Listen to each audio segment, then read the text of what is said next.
MLC అభ్యర్థి ప్రశ్నించగలుగుతాడా ఒక్కసారి ఆలోచించండి.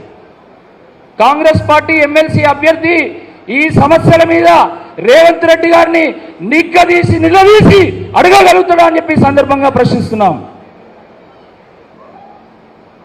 ఈ రాష్ట్రంలో ఉన్నటువంటి నిరుద్యోగుల గురించి, విద్యావంతుల గురించి, రైతుల గురించి, రైతు కార్మికుల గురించి, రైతు కూలీల గురించి నిజంగా ఎవరైనా ప్రశ్నించాలంటే అది కేవలం బీఆర్ఎస్ పార్టీ మాత్రమే, బీఆర్ఎస్ అభ్యర్థిగా ఉన్నటువంటి నేను మాత్రమే అని చెప్పి సందర్భంగా గుర్తు చేస్తుంది.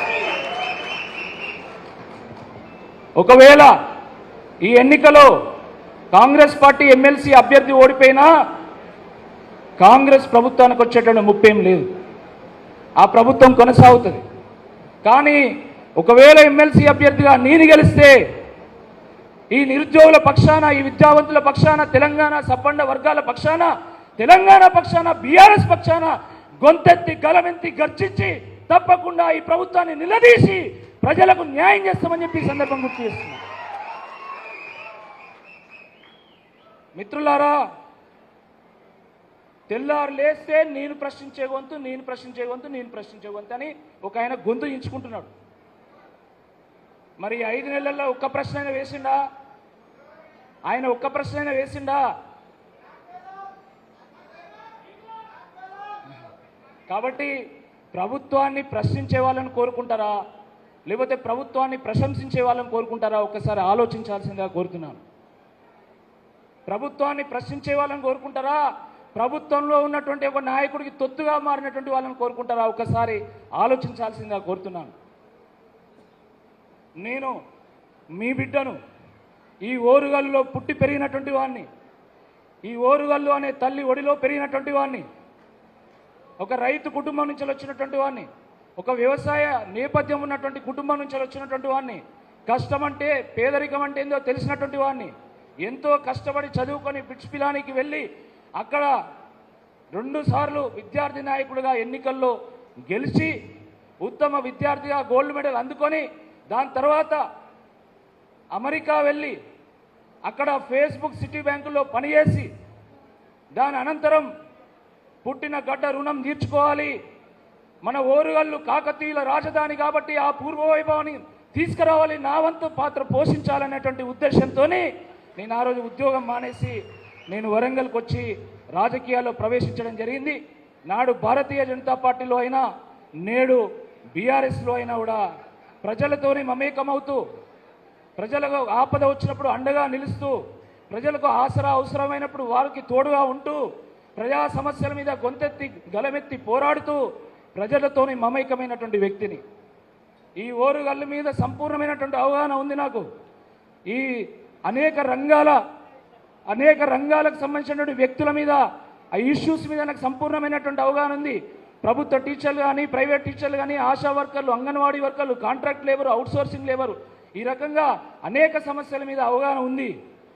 బహుశా దాన్ని దృష్టిలో పెట్టుకొనే ఒక యువకుడు ఉంటే బాగుంటుంది, ఒక యువకుడు, ఒక విద్యావంతుడు నిజంగా ఈ గ్రాడ్యుయేట్లకు మంచిగా ప్రాతినిధ్యం వహిస్తారని బహుశా అనుకునే మరి మన దశాబ్దాల కళ నెరవేర్చినటువంటి తెలంగాణ తొలి ముఖ్యమంత్రి బీఆర్ఎస్ అధినేత అయినటువంటి కేసీఆర్ గారు నన్ను పిలిచి ఆశీర్వదించి ఆశీస్సులు తెలియజేసి మీ ముందుకు పంపడం జరిగింది. దానికి సహకరించినటువంటి ఈ నాయకులందరూ కూడా, ముఖ్యంగా కేటీ రామారావు గారికి, మన దయాకర్ రావు గారికి, వేదిక మీద ఉన్నటువంటి మాజీ శాసనసభ్యులు, ప్రస్తుత శాసనసభ్యులు అందరూ కూడా నేను పేరు పేరున ధన్యవాదాలు తెలియజేస్తున్నాను. ఎందుకంటే చాలా సందర్భాల్లో విద్యావంతులు రాజకీయాల్లోకి రావాలి, యువత రాజకీయాల్లోకి రావాలి, మంచి వాళ్ళు రాజకీయాలకు రావాలని చాలాసార్లు చెప్తుంటాం. కానీ మనం వచ్చినా మనల్ని ఆదరించరు. నా అనుభవంతో మీ అందరికీ తెలుసు, నాకు ఎటువంటి అనుభవం ఎదురైందో మీ అందరికీ తెలుసు. ఇదే వరంగల్లో ఎంత కొట్లాడినో, ఎంత ప్రజలతో మమేకమైనో అది కూడా మీకు తెలుసు. కానీ అనుభవం ఏంటంటే యువతకు పెద్దపీట వేసేటువంటి పార్టీలు చాలా తక్కువ. నిజంగా యువకులను నాయకులుగా తీర్చిదిద్దినటువంటి పార్టీ బీఆర్ఎస్ పార్టీ అని చెప్పి ఈ సందర్భంగా గుర్తు చేస్తా ఉన్నాం. ఇక్కడే మన ముందు బాల్క సుమన్ గారు ఉన్నారు. ఒక విద్యార్థి నాయకుడుగా అవకాశం ఇస్తే ఈరోజు తెలంగాణ మొత్తం తెలిసినటువంటి ఒక నాయకుడుగా ఎదిగిండు. కాబట్టి అటువంటి గొప్ప అవకాశం నాకు కల్పించడం జరిగింది. దానికి నేను ధన్యవాదాలు తెలియజేస్తా ఉన్నాను. ఇదే హన్మకొండలో నేను ప్రతి గడప దొక్కిన, ప్రతి గలమ దొక్కిన, ప్రతి ఇంట్లో కూర్చున్న, ప్రతి ఇంట్లో వాళ్ళ యొక్క కష్ట సుఖాలను పంచుకున్న, ఈ స్మార్ట్ సిటీలో స్లమ్ సిటీని దర్శించిన. కాబట్టి వారందరికీ కూడా ఈ యొక్క దీన్ని వినియోగించుకొని నేను సేవ చేసేటువంటి అవకాశం ఉంటుంది. కాబట్టి దయచేసి మీరందరూ కూడా ఆలోచించాల్సిందిగా ఈ సందర్భంగా నేను కోరుతున్నాను. మిత్రులారా, ప్రశ్నించే గొంతు అవసరమే. మనం ప్రశ్నించాలి. ప్రశ్నించే తత్వం మన డిఎన్ఏలో ఉంది. మన తెలంగాణలో తిరుగుబాటు, త్యాగము, తెగింపు అనేది అది మన డిఎన్ఏలోనే ఉంటుంది. ప్రశ్నించాలి, కానీ పరిష్కారం చూపేటువంటి గుణం కూడా ఉండాలి. ఇదే వరంగల్లో నిరుద్యోగ సమస్య ఉన్నప్పుడు దేశవ్యాప్తంగా ఉంది, ఓన్లీ వరంగల్లో తెలంగాణగా దేశవ్యాప్తంగా నిరుద్యోగ సమస్య ఉంది. నా వంతుగా నేను సిడిసి గ్రౌండ్స్లో మెగా జాబ్ మేళా నిర్వహించి మా మిత్రులు ఉన్నటువంటి ఆ కంపెనీలన్నీ ఇక్కడ పిలిపించి 692 మందికి ఒకటే రోజు జాబ్ ఆఫర్ లెటర్ ఇప్పించాను నేను, ఒకటే రోజు. అదే కాదు, నిరుద్యోగ యువత ఈరోజు కోచింగ్ సెంటర్లలో ఫీజులు కట్టలేక ఇబ్బంది పడుతున్నారు. కాబట్టి వాళ్లకు అండగా నిలవాలనేటువంటి ఉద్దేశంతో ఆన్లైన్ లెక్చర్స్తో కూడుకున్నటువంటి ఒక యాప్ను రూపొందిస్తే అది నిరుద్యోగులకు ఇస్తే ఈరోజు వరంగల్లో ఉన్నటువంటి వేలాది మంది విద్యార్థులు, నిరుద్యోగ యువత ఆ యాప్ను వాడుతూ ఉన్నారు. అదే కాదు, వరంగల్లో వరదలు వచ్చినప్పుడు చూసిండ్రు మీరు. వరంగల్లో వరదలు వస్తే ఆ రోజు నయీంనగర్ మోరీ దగ్గర గోదావరి కంటే ఉధృతంగా ప్రవహిస్తున్నటువంటి ఆ మోరీని, ఆ వరద ప్రవాహాన్ని మేము అర్ధరాత్రి తాడు వేసుకొని దాటి అక్కడ నయీంనగర్ దగ్గర ఉన్నటువంటి వందలాది హాస్టల్స్కు, వేలాది మంది విద్యార్థులకు, గర్ల్స్ అండ్ బాయ్స్కి మేము ఆహారం, నీళ్లు కూడా అందించినటువంటి విషయాన్ని ఈ సందర్భంగా గుర్తు చేస్తున్నాను. అదే కాదు, కోవిడ్ సందర్భంగా మా ఇంట్లో మా చిన్న బాబు ఉన్నాడు కాబట్టి 52 రోజుల పాటు నేను ఇంటికి పోకుండా రెడ్ జోన్లలో తిరుగుతూ ప్రజలకు సేవ చేశాను. ఇవన్నీ ఎందుకు చెప్తున్నా అంటే, నేను ఓరుగల్లు వాసిని కాబట్టి, నా సర్వీస్ ఉన్నది కాబట్టి, నన్ను మీరు చూశారు కాబట్టి, దయచేసి ఇది ఓరుగల్లుకు వచ్చిన ఒక గొప్ప సువర్ణ అవకాశంగా మీరందరూ కూడా భావించాల్సిందిగా నేను కోరుతున్నాను. ఇది మన వరంగల్కి వచ్చినటువంటి అవకాశం. ఎంతోమంది నాయకులని మన ఓరుగల్లు అందించింది.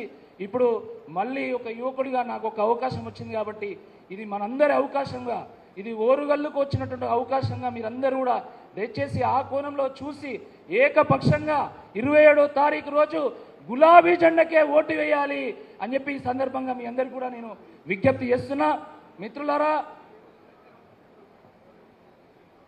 మొన్న ఒక ఆయన లేచి నన్ను అడిగాడు, ఎమ్మెల్సీగా పోటీ చేస్తున్నావు కదా, నువ్వేమిస్తావని.